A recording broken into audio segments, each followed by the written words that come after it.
네, 안녕하세요. 로열로더 투자전략가 로로쌤입니다.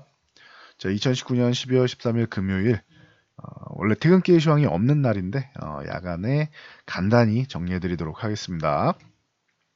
자, 트럼프가 무역 합의 서명을 했다. 뭐 예견된 일이다라고 말씀을 드렸습니다. 이게 15일에 이제 관세 부과가 예정돼 있기 때문에 주말에 일하기 싫잖아요. 금요일 정도 오늘의 아니면은 목요일 정도에 얘기가 나올 가능성이 높다. 미리미리 말씀을 드렸었죠.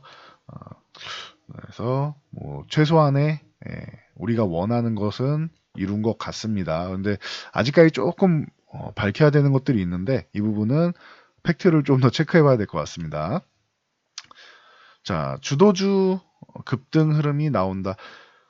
쉬어가는 흐름 가운데 무역합의 서명이나 이 불확실성이 해소되면 주도주가 제일 먼저 상승이 나올 것이다 라고 말씀드렸죠. 그래서 소외주 반등 나온 주도주로 옮기면 됩니다.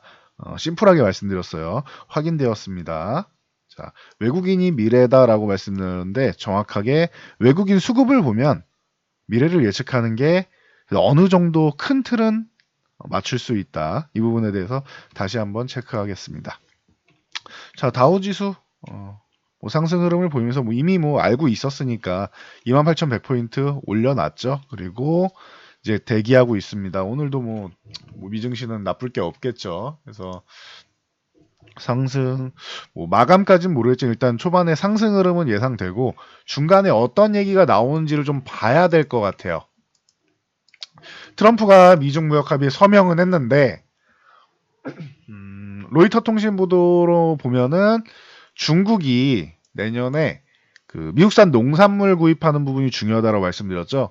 500억 달러 규모 미국산 농산물을 구매하기로 했다. 뭐 이런 얘기가 나왔습니다. 그리고 미국에서 해준 건 이거죠. 15일 예정돼 있는 전자이기랑 완구류 포함한 1,650억 달러에 대한 15% 추가 관세를 부과하겠다라고 했는데 이 부분을 보류하는 것이죠. 관세. 농산물과 관세 이 두 가지 이게 큰 틀이었고 세부적인 요인으로 뭐 강제기술 이전이나 뭐 이런 뭐 지적재산권이나 여러 가지가 있는데 어떻게 이 부분이 자세히 진행됐는지 현재 백악관에서 확인을 거부하는 상황이었습니다. 조금 더 신중하게 발표하겠다라는 뜻이겠죠. 그래서 저도 좀 궁금합니다. 디테일하게 알고 싶은 마음이 있습니다. 참고하시고요. 그리고 중국도 뭔가 본인들이 유리하다 하면은 공식 발표를 할 텐데 발표를 안 하고 있어. 양쪽에서 뭐 좀 더 무언가를 조율하고 있지 않을까. 이러니까 느낌이 좀 약간 번개꿀에 콩 꺼먹듯이 급했다 정도로 볼 수 있지 않나. 양쪽 다 급했다. 이게 안 되면은 관세가 부과되거나 아니면 이제 미국이 양보했다거나 여러 가지 뭐 추측이 나오면서 정치적으로 이해관계가 엮이면 트럼프나 시진핑 쪽의 입지가 불안해질 수 있기 때문에 일단 서명을 한 게 아닌가라는 생각이 듭니다. 서명하는 부분에 대해서는 문제가 없어요. 자꾸 이 딜의 규모를 키우려고 하니까 그러지 기존에도 계속 얘기 나온 게 스몰 딜이라고 했는데 이거 너무 미니 딜 아니냐 조그만한 거 아니냐라고 해서 트럼프가 또 말 잘하는 사람이니까 아유 이게 무슨 미니디야 우리는 빅딜이다라고 계속 언론 플레이했죠. 그러면서 이 작았던 거에다 이렇게 살을 조금 붙이느냐고 그러느냐고 이제 시간이 좀 더 걸린 거예요. 자기들도 이제 본인들이 봐도 너무 작으니까 여기에 살을 좀 붙여서 이렇게 좀 더 커 보이게 하려고 잠시 이제 근육 펌핑하듯이 커 보이게 하려고 이렇게 만든 거다라고 시간을 끌면서 만든 거다라고 보고 있습니다. 참고하시고요. 그래서 뭐 트럼프가 빅딜이라고 하는 거는 믿을 수가 없죠. 이분은 항상 본인한테 유리한 발언을 하고 그렇게 미국 시민들한테 세뇌를 시키는 방식으로 인터뷰를 합니다. 그러니까 뭐 믿을 수는 없습니다. 스몰 딜이어도 빅딜이라고 할 양반이니까 본인한테 유리하면 뭐 참고하시면 될 것 같아요. 트럼프가 뭐 중국과 빅딜에 가까워지고 있다. 뭐 매우 가까워지고 있다 이렇게 표현했죠. 그 정도는 그냥 넘어가시면 될 것 같아요. 네. 지금 중요한 거는 추가적으로 이제 발표 세부안이나 이런 나오면서 팩트가 어떻게 되는지 체크하는 게 제일 중요할 것 같습니다. 일단은 불확실성을 해소하고 넘어간다라는 것 자체만으로도 긍정적이다 보시면 됩니다. 뭐 나스닥도 마찬가지죠. 나쁠 게 없죠. 나스닥이 더 좋다라고 했어요. 다우지수보다. 최고가 돌파한 상황입니다. 그리고 필라델피아 반도체에서 제가 반도체 관련주들 보유하신 분들 요거 한 번씩 보시라고 말씀드렸는데 1750 요 구간에서 저항받고 조정받았다. 1650에선 지지받고 올라왔다. 이 구간 돌파하면은 뭐 당연히 더 긍정적이겠죠. 자연스럽게 주도주가 해야 되는 일을 필라델피아 반도체 지수가 하고 있죠. 저항을 돌파하고 쉬고 저항을 돌파하고 그 다음 돌파해서 쉬고 그 다음 다시 돌파하고 저항을 계속 돌파하고 있죠. 이게 바로 주도주가 해야 될 일이다라고 했는데 필라델피아 반도체 지수가 해주고 있습니다. 그러니까 우리나라에 있는 반도체 관련주들, IT 관련주들 나쁠 게 없겠죠. 자, 종합지수도 제가 어제 2030포인트까지 여기 안착하는지가 중요하고 2050포인트 최대로 치면 2050포인트도 가능성은 있는데 여기보단 일단 2030포인트가 중요하다고 했는데 어제 안착을 해줬어요. 그러면서 수급이 정말 무시무시할 정도로 좋았다라고 말씀을 드렸습니다. 오늘 그래서 추가적인 상승이 나왔고 어제 말씀드리기로는 3월까지 해서 3월 다음 월물이 선물 옵션이 3월 만기니까 어제 만기 이후로는 3, 6, 9, 12입니다. 1년에 4번 있는데 다음 3월 만기에 대비해서 너무 대량 매수를 하니까 깜짝 놀랄 정도의 엄청난 매수를 하다 보니 3월까지 해서 1, 2월이 올랐다 3월에 눌릴 수는 있어도 3월까지 산 차례는 강하게 치고 갈 가능성을 보고 있다라고 말씀을 드렸고 미중무역 합의에 대해서 굉장히 낙관적으로 보는 수급이다라고 말씀드렸죠. 말씀드리자마자 바로 뭐 좋은 모습 보였습니다. 그래서 2175포인트 요 구간을 뭐 살짝 건드리면서 이제 근처까지 왔죠. 그러면서 이제 뭐 돌파 시도를 앞두고 있습니다. 한 번에 돌파할지 아니면 뭐 저항받고 그 다음에 돌파할지는 봐야 되겠는데 일단은 흐름은 이쁘게 잘 만들어 놨습니다. 그리고 오늘 수급도 만만치 않아요. 그 주식 쪽에서 외국인과 기관이 아주 강력한 매수를 했다. 기관 쪽은 이제 금융투자가 매수를 하다 보니까 요거는 단기성 자금 아니냐라고 약간 불안 요소가 나올 수 있지만 외국인도 그동안 지난달에 굉장히 매도를 많이 했다라고 뉴스가 많이 나왔는데 5천억 어제도 그렇고 오늘도 그렇고 대량 매수가 나오고 있습니다. 코스피 주식에서. 그리고 코스닥은 그동안 쉬어가던 기관에서 1,000억 정도 매수가 들어왔다. 코스닥은 뭐 외국인 들어오고 하는 거에 대해서 제가 크게 개의치 않고 있죠. 외국인은 그냥 꾸준히 들어오면 좋은 거고 사실 코스닥은 기관에서 매수가 들어오면 좀 더 탄력적으로 움직일 수 있습니다. 라고 말씀드렸던 거 기억하실 거예요. 근데 수급이 계속 안 좋았죠. 코스닥이 어렵게 올라간 건 기관 때문이라고 말씀드렸어요.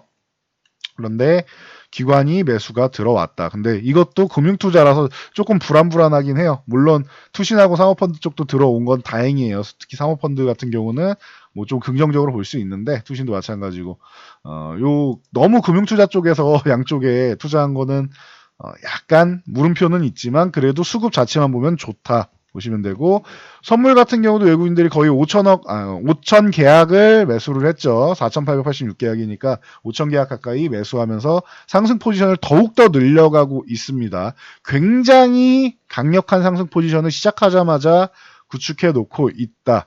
옵션 동향에서는 콜옵션 뭐 20억 매수, 풋옵션 뭐 40억 매도하면서 매도가 조금 더 센 거 아닙니까? 라고 질문하실 수 있는데 선물이랑 주식을 보세요.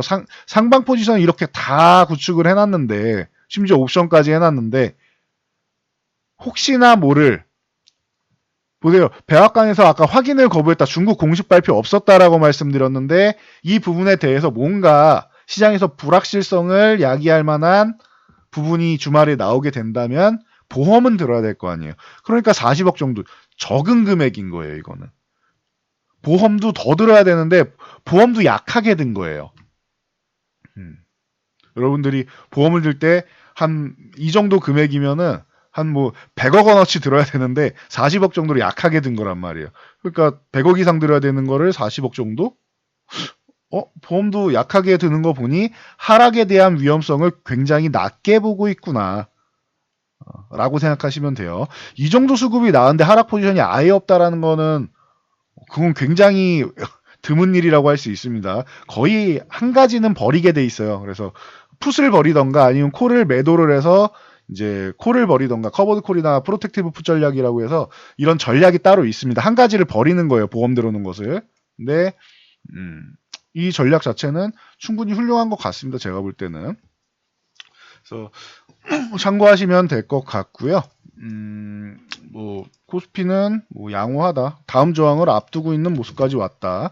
코스닥 같은 경우는 어제 630 넘어와서 좋다. 지금 생각보다 근데 강하지는 않아요. 요 61선까지 넘어서 한 650 정도로 올라타줬어야 되는데 생각보다 강하지는 않아요.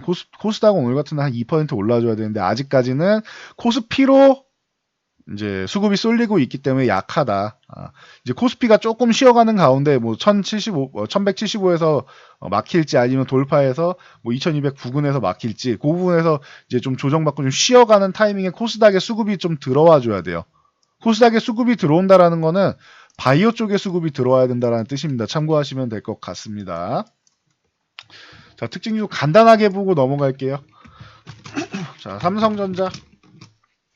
자, 보시면은 53,500원 갭으로 넘어갔죠. 그냥 뭐 끝난 거죠. 뭐 이거는. 저항 돌파한 거죠. 그동안 이 매물 소화 과정이 필요하다라고 말씀드려서 자연스러운 과정이다. 그리고 하단을 5만원 지지해주면은 이탈한 다음에 빠르게 회복하면 오히려 강한 거다라고 말씀드렸고, 이렇게 삼각형으로, 이렇게 해서 삼각형으로 수렴을 하고 있습니다. 삐뚤어진 건 양해해 주세요. 제가 마음이 삐뚤어져서 그렇습니다. 그래서 삼각형으로 수렴을 해서 이 구간을 다시 돌파해내면은 여기서부터 강해지는 구간이다라고 말씀드렸는데, 뭐 잘해주고 있습니다. 연일 강세가 나오면서 이제 피로도는 좀 쌓이고 있겠죠. 그러니까 오늘 뭐 55,000원 부근까지 갔었는데 한 57,000원 정도까지만 가도 감사합니다 하고 이제 한번 저항받을 수 있다. 다음 개인적인 목표치는 57,000원입니다. 다음 목표치는 여기까지 돌파한다면 6만원대가 되겠죠. 네. 일단은 57,000원까지 보고 여기서 돌파 시도가 나왔는데 강하게 치고 가지 못한다 하면 여기서 한 번 정도는 뭐 절반이라도 매도하면서 볼 수 있겠죠. 참고하시고요. SK하이닉스도 마찬가지입니다. 83,000원. 제가 요렇게 붙여놓는 거 하이닉스 같은 경우는 82,000원을 아예 넘어가서 83,000원에 붙여놓은 거니까 크게 뭐라고는 안 했지만 더욱더 신뢰를 가지려면 여기서 양봉 하나 세워줘야 됩니다라는 말씀을 계속 드리죠. 근데 하이닉스는 그냥 양봉도 아니고 아예 갭으로 그냥 넘어갔어요. 하이닉스가 52주 신고가를 달성해야 됩니다라고 앵무새처럼 말씀드렸는데 다시 한번 뭐 9만원 근처까지 왔습니다. 88,200원까지 건드리고 88,000원 부근에서 마감을 했다. 9만원 정도, 91,000원 정도까지는 어렵지 않게 갈 수 있지 않나. 하이닉스는 뭐 다음은 91,000원 정도 가면 한 절반이라도 매도하면서 천천히 보면 되지 않을까 싶습니다. 뭐 다들 52주 신고가니까 올해 매수하신 분들은 모두가 수익이라는 거예요. 수익이 별로 안 났다라고 생각하시면 늦게 매수하신 겁니다. 참고하시고요. 그래서 뭐 한미반도체라든가 이런 쪽들도 강세를 보이고 있죠. 아주 좋습니다. 근데 얘도 뭐 7,000원 위쪽을 뭐 돌파하지는 못했네요. 그래서 강하긴 했는데 그동안 많이 치고 가지 못한 종목이라서 강해도 기존에 있던 주도줄만큼은 아닌 것 같습니다. 참고하시고요. 자, 그러면 다음은 PSK 같은 경우도 오늘 좋은 모습을 보였죠. 이 종목도 이제 기업이 이제 지주사 전환하면서 분할된 다음에 이제 뭐 조금 쉬어가는 모습을 보였는데 대체적으로 그렇죠. 뭐 저쪽 AP 시스템, APS 홀딩스도 그렇고 K시텍 KC 같은 경우도 그렇고 뭐 전체적으로 그렇습니다. PSK도 PSK 홀딩스랑 이제 분할하면서 이렇게 멋진 모습을 보여주지 못했어요. 보통 기업 분할하기 전에 지주사 전환하면서 분할하기 전에 주가가 쭉 끌어올리고 분할한 다음에는 조금 쉬어가는 흐름을 전체적으로 많이 보이고 있으니까 참고하시고요. 그래도 이번에 좀 좋은 모습 보이면서 상승 흐름 나왔다라는 것은 참고하시면 될 것 같습니다. 한국 화장품 같은 경우도 마찬가지. 중국이랑 이제 미국이랑 리스크가 좀 해결되면은 중국 소비 관련주들 조금은 탄력 받을 수 있다. 이러면은 어떻게 해야 된다? 주도주로 교체해야 된다. 급등했을 때 참고하시고요. 한국 화장품도 뭐 한국 화장품 제조 이쪽 계열도 급등이 나왔다라고 보시면 되고요. 자, 셀트리온 같은 경우도 자 보시면은 수급 동향으로 이렇게 밀렸다라고 말씀드렸고 뭐 어제 좋은 수급을 보이는 날 셀트리온이 함께 올라왔죠. 그리고 오늘은 살짝 올라오면서 이제 쉬어가는 흐름. 아직 좀 약해요. 수급이 더 들어와야 됩니다. 일단 18만 원은 회복해야 된다. 20만 원 넘어가면 강세 구간으로 돌입한다라고 보시면 됩니다. 자, 삼성바이오로직스. 이 종목은 상승 흐름이 나온 다음에 횡보하면서 굉장히 강하게 잘 버텨주고 있다라고 말씀드렸어요. 40만 원 쪽을 강하게 돌파해주면은 한 번 더 치고 나갈 수 있는 모양입니다. 38만 원 유지해줘야 되고요. 뭐 간단하죠, 대응 방법. 매지홈 같은 경우도 14만 원이 중요하다라고 말씀드렸는데 올라온 다음에 21선 돌파 못하고 14만 원에 이제 안착돼 있습니다. 근데 이 상황이면 여기서 양봉 하나 세워주면서 21선은 적어도 넘어가 줘야 돼. 15만 원 위쪽에서 놀아야 된다라는 거 참고하세요. 15만 원 위에서 놀아야 됩니다. 매주는. 자, HLB 같은 경우도 마찬가지입니다. 10만 원 계속 말씀드렸었죠. 앵무새처럼 말씀드렸는데 계속 여기 껌딱지처럼 붙어 있습니다. 추가적으로 밀리지 않는 것만 해도 다행이고 10만 원 올라간 다음에 요 12만 5천 13만 요 구간을 넘어가 주면은 안심이 되는 구간이다. 그 전까지는 위든 아래든 다 열려 있다. 아직도 참고하시면 될 것 같습니다.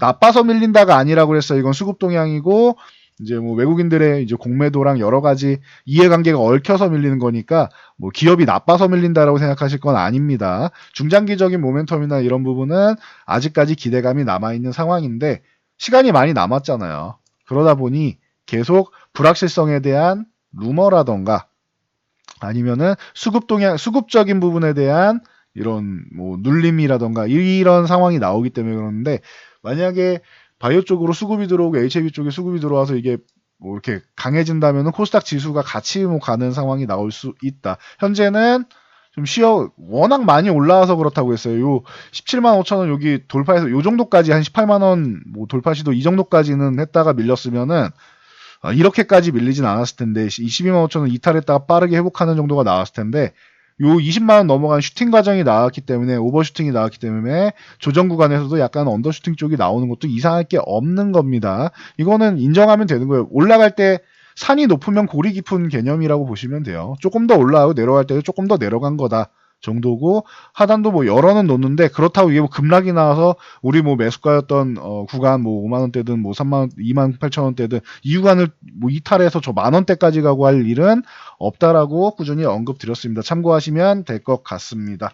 자, 저는 여기까지 말씀드리고 물러가도록 하겠습니다. 주말 잘 보내시고요. 여러분들의 댓글과 알람 설정은 큰 힘이 됩니다. 영상 잘 참고해서 모두 성공 투자하시기 바랍니다.